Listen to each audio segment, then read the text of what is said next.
Everyone, तो कैसे हैं आप सब लोग। यानी कि अपन ने लास्ट लेक्चर में क्वेश्चन लिया था जिसमें जो पार्टनर की डेथ हुई थी उसका कैपिटल अकाउंट बनाया था और उसके एग्जीक्यूटर का लोन अकाउंट बनाया था। ठीक, सॉरी, एग्जीक्यूटर अकाउंट बनाया था जिसमें कि हाफ पेमेंट कराया था और बचा हाफ पेमेंट उसके लोन अकाउंट में ट्रांसफर करता है एग्जीक्यूटर के में। यहां पे एक क्वेश्चन ले रहे हैं, इस क्वेश्चन के अंदर पार्टनर की डेथ का तो केस करेंगे प्लस इसमें कैपिटल का एडजस्टमेंट भी करेंगे। अपन ने जब स्टार्ट किया था डेथ का पॉइंट तो बता दिया था कि डेथ में भी कैपिटल का एडजस्टमेंट होता है।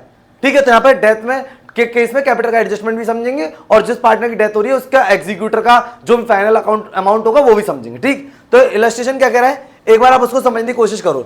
लिखा हुआ है 3 पार्टनर है, A, S and R were partners in a firm sharing a profit in the ratio 5:3:2। यानी 3 पार्टनर है, एक तो ए है, एक एस है और एक आर है। और ठीक है, इनका प्रॉफिट शेयरिंग रेशियो दे रखा 5:3:2। यहां पे लिखा हुआ है एक की डेथ हो गई 20 फरवरी 2024 को। जिस दिन उसकी डेथ हुई, क्वेश्चन में थोड़ा सा ट्विस्ट है, समझो। एक ही जिस दिन डेथ हुई है 20 फरवरी को, the balance sheet of the firm on that date was as follow. जिस दिन डेथ हुई है ना उस दिन की बैलेंस शीट ये रही। जिस दिन डेथ हुई है उस दिन की बैलेंस शीट गिवन है। बात समझ में आ गई।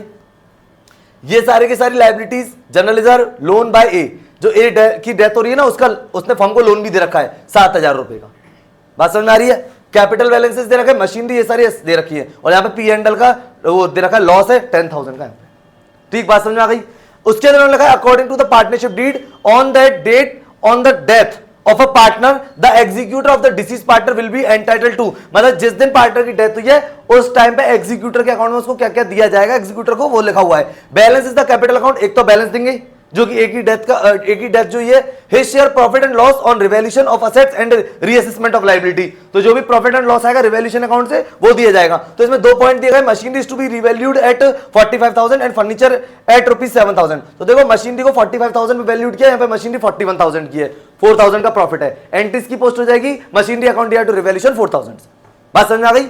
उसके बाद उन्होंने अगला बोला है कि फर्नीचर है 7,000 का, रिवैल्यूड करा है। फर्नीचर यहाँ पे 6,000 का, 1,000 रुपए का प्रॉफिट है। एंट्री पोस्ट करेंगे फर्नीचर अकाउंट या टू रिवैल्यूएशन। कोई दिक्कत, कोई परेशानी। उसके बाद उन्होंने यहाँ पे कहा है the amount payable to A was transfer to his executor loan account which was to be paid later. यानी कि इन्होंने क्या करा कि एग्जीक्यूटर में ट्रांसफर करा, एग्जीक्यूटर के लोन अकाउंट में इन्होंने पैसा ट्रांसफर कर दिया। ठीक है, बात समझ में आ रही है, जो भी इसका बनेगा। ठीक है, उसके बाद इन्होंने लिखा है वो बाद में इसको पे करेंगे। इसके बाद यहाँ पे लिखा हो prepare revaluation account, revaluation account बनाना है। उसके बाद हमें बनाना है partners capital account, A's executor account and balance sheet. 4 चीज बनानी है। रिवैल्यूएशन अकाउंट बनाना है, पार्टनर्स की कैपिटल अकाउंट बनाना है, एज एग्जीक्यूटर अकाउंट बनाना है, ठीक है, एंड बैलेंस शीट बनानी है। और उसको भी क्या लिखा हुआ है आगे, balance sheet of S and R. देखो ए तो गया, डेथ हो गई, एस और आर बचे। यहां लिखा हुआ है S R who decided to continue the business keeping their capital balance in their new profit sharing ratio. तो वो जो अपने कैपिटल को मेंटेन करेंगे वो 3 मतलब न्यू प्रॉफिट शेयरिंग रेशियो में करेंगे। न्यू प्रॉफिट शेयरिंग रेशियो के बारे में कुछ भी नहीं है तो 3:2 रहेगा। ठीक है, एक तो डेथ हो गई। ठीक है, एनी सरप्लस और डेफिशिएंसी जो भी आएगी वो करंट अकाउंट में ट्रांसफर करनी है, जो भी डेफिशिएंसी आएगी। बात सबको समझ में आ रही है। सबसे पहले हम इसमें रिवैल्यूएशन अकाउंट प्रिपेयर करेंगे और देखते हैं क्या आ रहा है। ठीक, सुनिए। अब जैसे इसमें बी पॉइंट में भी बोला था provision 10% was to be create doubtful debt, यानी कि अपन को प्रोविजन बनाना है 10% का, किस पर, डेटर पे, यानी पीवीडी बनाना है। बात समझ आ गई। तो सबसे पहले देखेंगे अपन रिवैल्यूएशन अकाउंट, रिवैल्यूएशन अकाउंट। ठीक है, इसको ढंग से समझना, सॉल्यूशन है सारे।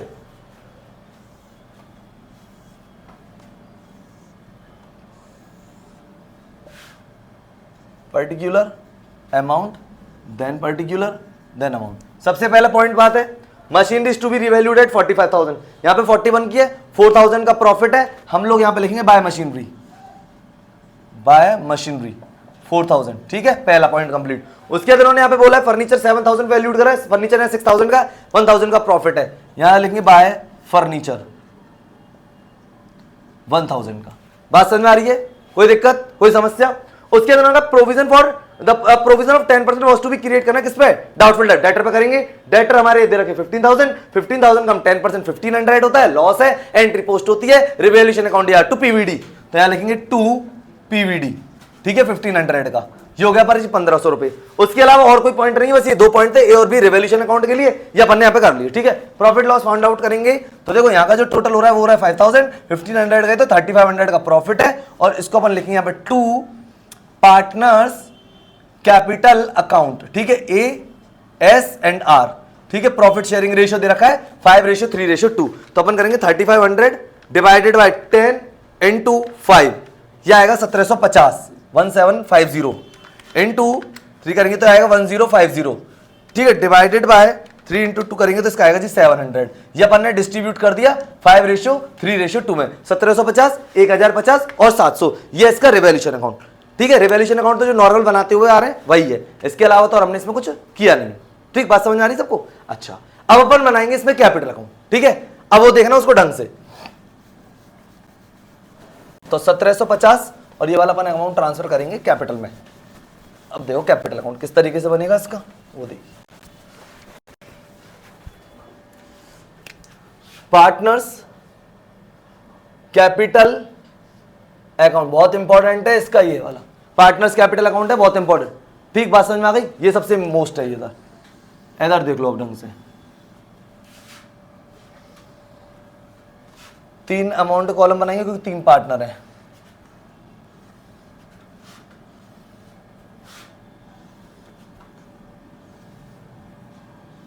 ठीक है, पर्टिकुलर ASR, पर्टिकुलर ASR। ठीक है, ये जो A है इसकी क्या हो रही है, डेथ हो रही है। बात समझ रही? जो A है इसकी डेथ हो रही है। ठीक, अब इसको जरा ढंग से समझो। सबसे पहले यहां पे लिखा अपन ने बाई बैलेंस ब्रॉट डाउन। सबसे पहले हम लोग बैलेंस को ट्रांसफर करते हैं। बैलेंस दे रखा है 12,000, 16,000 और 10,000। 12,000, 16,000 और 10,000। ठीक है, अपन ने लास्ट लेक्चर में क्या किया था, सिर्फ जिस पार्टनर की डेथ हो रही थी सिर्फ उसी का अकाउंट बनाया था। यहां पे हम तीनों का बना रहे हैं, जिस पार्टनर की डेथ हो रही है और तीनों। क्यों? क्योंकि यहां पे नीचे इसने बोला हुआ है कि पार्टनर्स कैपिटल अकाउंट बनाना है, क्योंकि जो एस और आर है वो कंटिन्यू रखेंगे और उनकी जो कैपिटल है वो न्यू प्रॉफिट शेयरिंग रेशियो में एडजस्टमेंट हो। बात समझ में आ गई?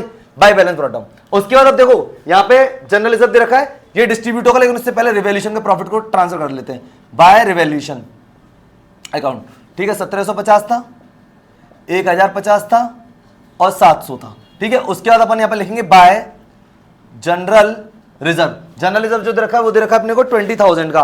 20,000 को डिस्ट्रीब्यूट करेंगे अपन 20,000 डिवाइडेड बाय 10, तो ये आ जाएगा आपका 10,000, 6,000 और 4,000। ये अपन ने डिस्ट्रीब्यूट कर लिया 20,000।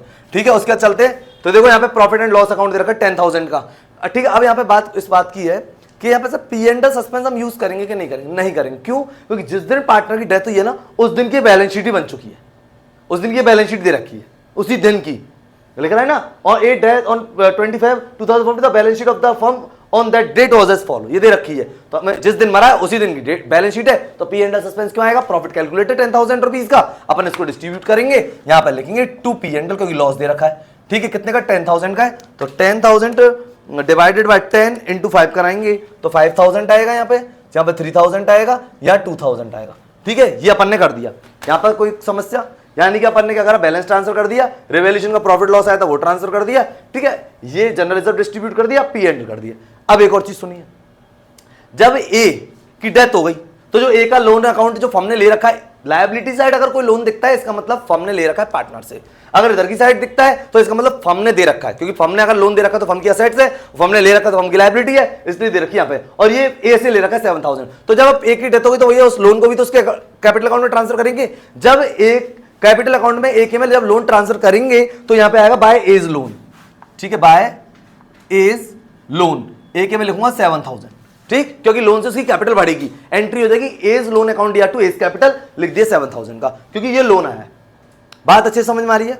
यहां पे कोई परेशानी किसी भी टाइप की? ठीक है, उसके बाद अपन ने ये सारा पॉइंट कर दिया। उसके बाद उन्होंने कहा कि पार्टनर्स कैपिटल और एज एग्जीक्यूटर के बाद एस और आर जो डिसाइड करें continue business keeping their capital balance in their new profit sharing ratio, और जो भी एनी सरप्लस आएगा, डेफिशिएंसी आएगी, वो करंट अकाउंट के थ्रू होगी। तो पहले काम करते हैं, हम पहले ए का देखते हैं कितना आ रहा है। तो देखो ए की अगर अपन बात करें तो ए का आ रहा है 12,000, प्लस करेंगे 1750, प्लस करेंगे इसमें 10,000 और प्लस करेंगे 7,000, तो ये जो आ रहा है इसका आ रहा है 30,000। इसको ढंग से समझना एकदम अच्छे से, 30,750, 30,750। उसमें से 5,000 हम लेस कराएंगे तो ये आ रहा है इसका 25,750। ठीक, यहां लिखेंगे टू एग्जीक्यूटर अकाउंट, ठीक है, 25,750। तो ये हमने सबसे पहले मैंने बोला था लास्ट लेक्चर में भी, जब हम कैपिटल अकाउंट बनाएंगे तो जो भी वो बोलेगा लोन में ट्रांसफर करना है, पेमेंट कराना, जो वो एग्जीक्यूटर में होगा। एक बार आपको पूरा का पूरा पहले अमाउंट कहां पे ट्रांसफर करना पड़ेगा, एग्जीक्यूटर अकाउंट में। तो हमने यहां पे लिख दिया एग्जीक्यूटर, यहां पे लिखेंगे एज एग्जीक्यूटर लिखना है, ठीक है, एज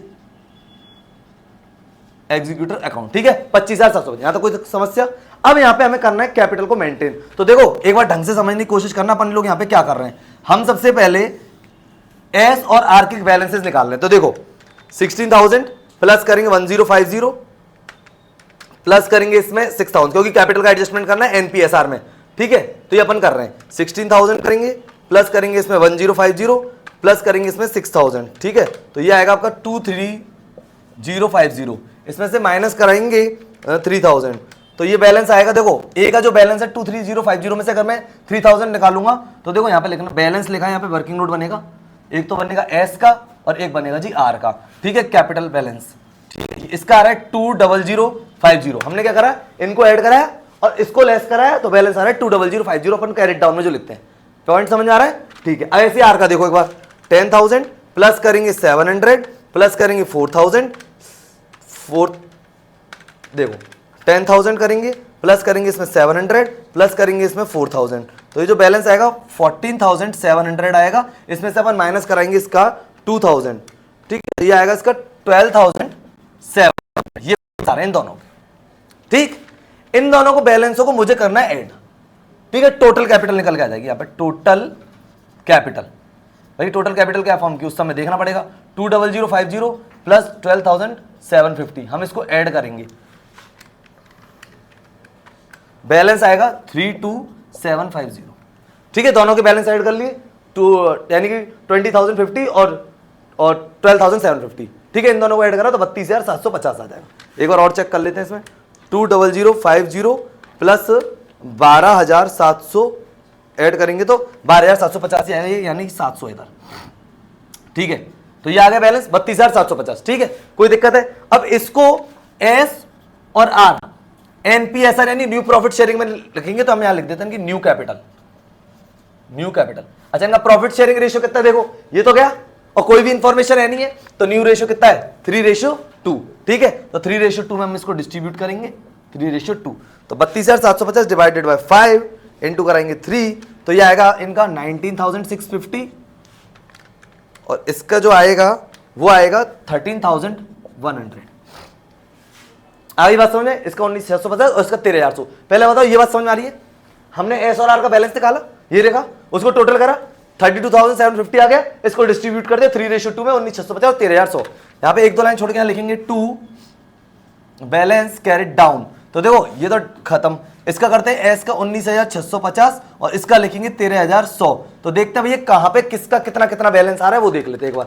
देखो इसका 23,050 है ना, यहां तक 23,050, इसमें से माइनस कराएंगे 3,000 और माइनस करेंगे 19,650, तो इसको 400 का यहां लिखेंगे 2 करंट अकाउंट बैलेंसिंग फिगर 400, ठीक है। और ये जो 400 है ना, ये हमारा लायबिलिटी साइड जाएगा बैलेंस शीट में, ठीक है। अब इधर की बात कर लेते हैं, इनका कितना आ रहा है, ऐड कर दिया 23,050 और ऐसे इसका टोटल कर दिया 30,750। अब बात कर लेते हैं आर की, तो देखो आर का जो बैलेंस है इधर का वो कम है, ज्यादा है, मतलब 13,100,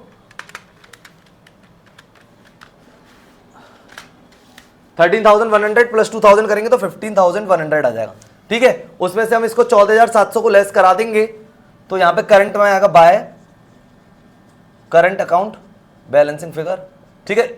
इसका जो आएगा वो आएगा 400 का यहां पे, और यहां पे टोटल करेंगे 15,100, ठीक है।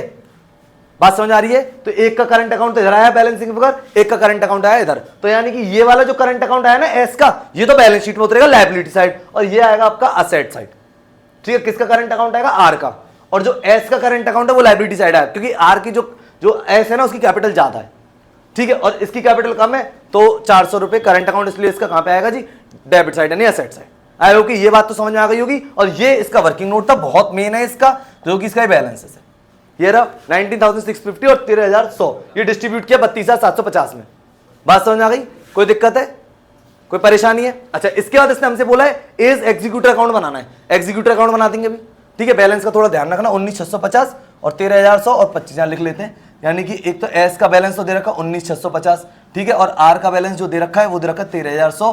करंट अकाउंट अपन को पता ही है कि एस का तो 400 आ रहा है, इसका भी 400 आ रहा है, लेकिन इसका लायबिलिटी साइड है और इसका असेट साइड है, ठीक। और उसके बाद ये जो एग्जीक्यूटर में 25,750 जाएंगे वो भी अपन लिख देते हैं एज एग्जीक्यूटर में 25,750, ठीक है। ये कैपिटल अकाउंट है, मैं इसको इरेज कर रहा हूं।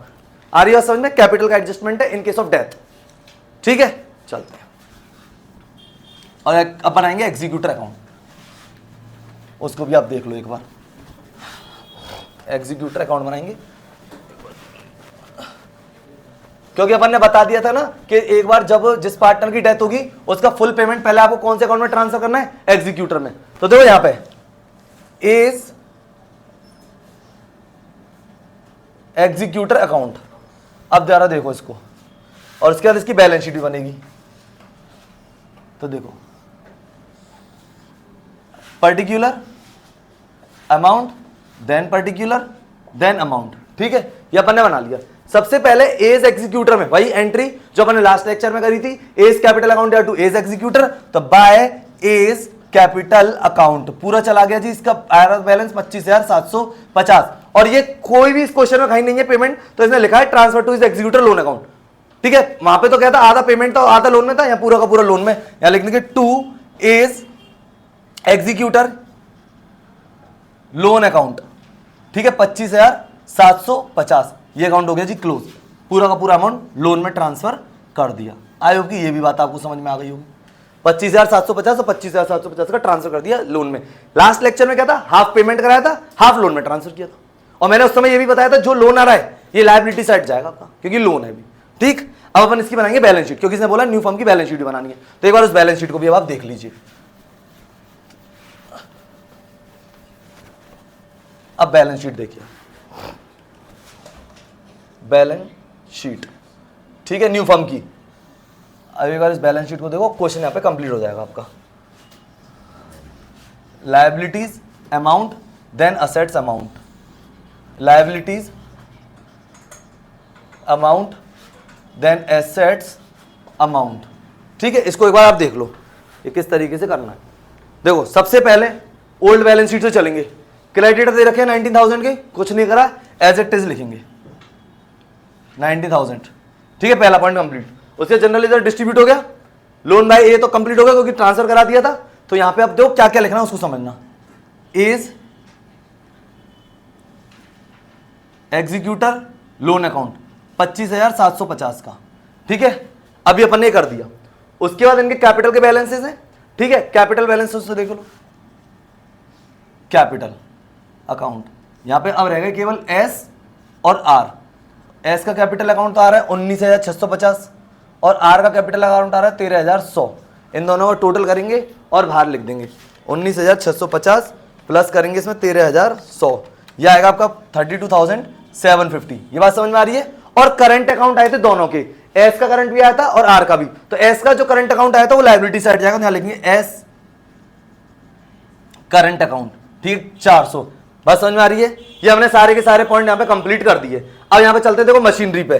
सबसे पहले देखो मशीनरी 45,000 पे वैल्यूड की गई थी ना, देखो ये लिख रहा मशीनरी 45,000 पे वैल्यूड थी।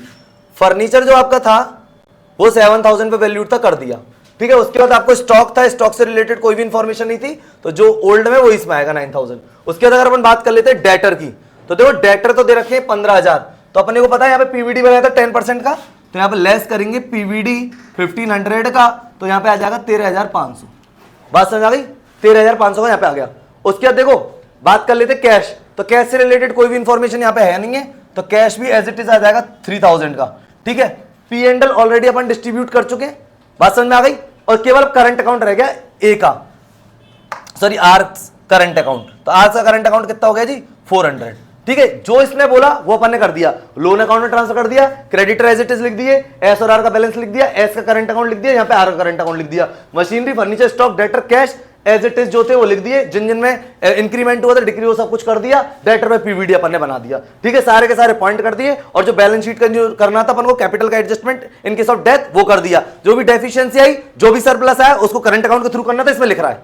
नहीं बोलता तो अपने को पता है कैश से करते हैं, लेकिन इसने बोला है, ठीक है, करंट, तो अपन ने कर दिया। एक बार इस बैलेंस शीट का टोटल देखते हैं, इक्वल आ रहा है या नहीं आ रहा है, एक बार चेक कर लेते हैं, ठीक है ना। अब एक बार देख लो, इसका टोटल कर लेते हैं कि टोटल कितना आ रहा है, 19,000 प्लस करेंगे इसमें 25,750 प्लस करेंगे इसमें 32,750 और प्लस करेंगे इसमें 400। तो बैलेंस शीट का जो टोटल आ रहा है वो आपका आ रहा है 77,900 का टोटल है। असेट साइड भी देख लेते हैं एक बार, 45,000 प्लस करेंगे इसमें 7,000 प्लस करेंगे इसमें 9,000 प्लस करेंगे इसमें 13,500 और इसमें प्लस करेंगे 3,000 और प्लस करेंगे इसमें 400। तो ये भी जो बैलेंस आ रहा है वो भी आ रहा है आपका 77,900, ठीक है। तो ये दोनों साइड का बैलेंस इक्वल है। सारी की सारी इंफॉर्मेशन जो थी वो हमने कर दी, क्रेडिटर से कोई भी इंफॉर्मेशन नहीं दे रखी थी, एज इट इज लिख दिया। और ए का जो था वो एग्जीक्यूटर लोन में पूरा का पूरा अमाउंट ट्रांसफर हुआ था, क्योंकि लास्ट लेक्चर में अपन को पता है ना कि आधा तो उसने पे करा था और आधा लोन में ट्रांसफर हुआ था।